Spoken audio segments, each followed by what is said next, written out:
Hi there, welcome to another training tip with Jess Van Koningsveld. Today we're going to talk about litter box basics, setting your cat up for success.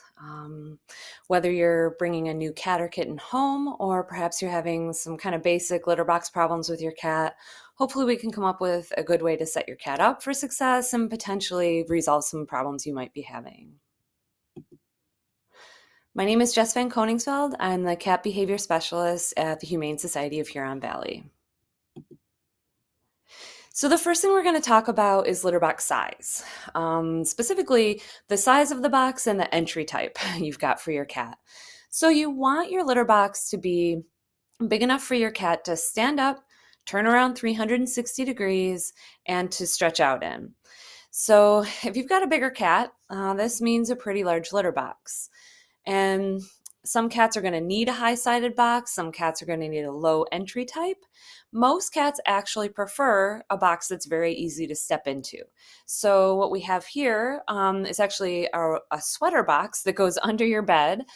This picture here up in the upper right-hand corner. These are fairly inexpensive. They're very large. They're very wide. And offer your cat a lot of space to move around in there. Those guys are fantastic for litter boxes, especially for an older cat who potentially has mobility issues or perhaps some arthritis, some pain issues. These guys can be really great for a really large cat to give them a good amount of room to move around.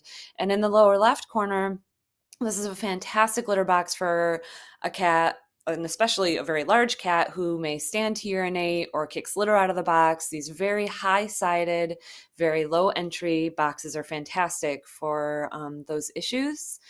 So the bigger the box, the better.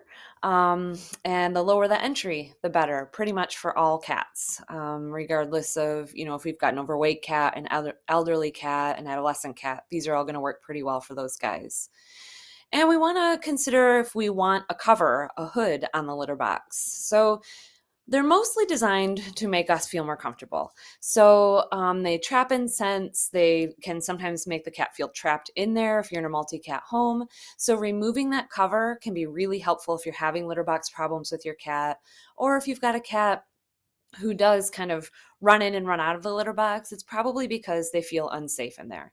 So we want to take the cover off the litter box so that we can help them feel more confident that they're not going to be approached by another animal. Or even if there's not other animals in the home, sometimes cats just have an innate sense to kind of rush in and rush out. So if we can make that feel safer for them by removing the top, that'll be good for them.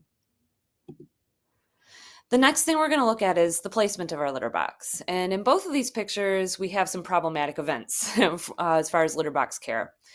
Putting a litter box in a closet is always going to be problematic. Sometimes, that door gets closed, whether you want it to or not. Someone's going to close that door and make it difficult for your cat to get to the litter box. And it's going to obviously cause you some problems. It's going to trap in smells. It will also make it feel they can feel trapped in there if the doors are half open or however you make that work. If you've got a multi-animal home or a multi-cat home, or even a home with children that your cat is afraid of, anytime they feel trapped in the space, it's going to be difficult for them to use the litter box. And if we're putting litter boxes in a laundry room, or in a room where the furnace is, or a room where loud, unexpected noises happen, these can also cause aversions for cats and their litter box. If they go in the box and something scary happens, they are absolutely going to be afraid to go in there again. So we want to avoid closets, spaces that have loud kind of noises that happen out of the blue. We want to have them in kind of an open area, the most open area we can provide for them. It's also important to know that if you put your litter boxes all in a row in one room, that's going to feel like one litter box to your cat and kind of defeat the purpose of having multiple litter boxes in your home. So we want to avoid that as much as possible. What we're looking for is a quiet space away from kids and other animals that they can use the litter box in peace without feeling like they're going to be ambushed by any kind of other living creature. And we want to make sure that those litter boxes are placed throughout the home. We want litter boxes on every level of the home.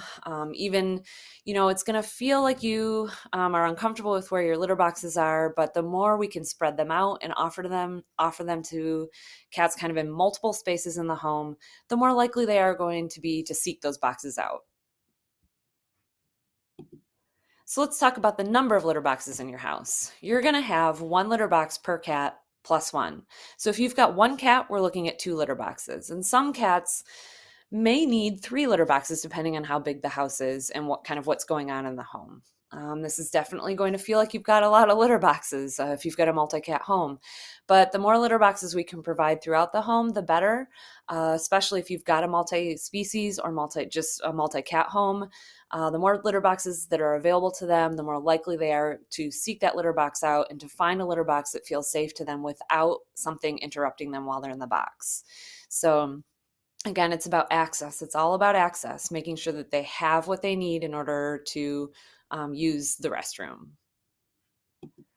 And speaking of using the restroom, we're going to talk about cleanliness. Cats are going to prefer that litter box is as clean as you can make it. We don't like using a dirty bathroom, and neither do they. So if we can scoop those litter boxes twice a day, that's going to make them very happy. Once a day is kind of the minimum. If we can do that for them, they're going to really appreciate it and use that litter box as often as possible.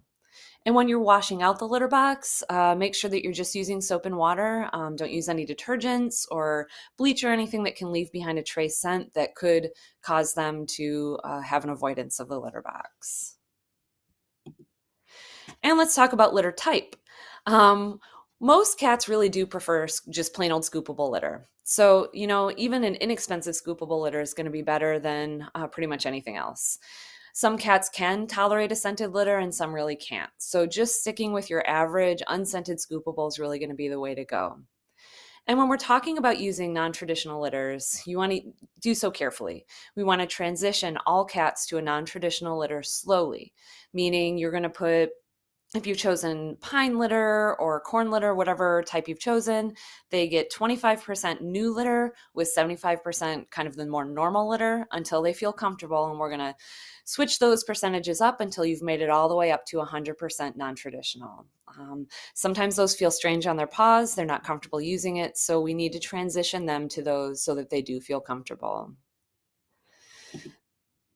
So let's hope that some of these tips really helped you guys out. If you are having bigger litter box problems, check with your veterinarian and see if there's things that can be worked out on a grander scale. But when you're just bringing your cat home for the first time, these tips are really going to hopefully get you going in the right direction. Thanks so much.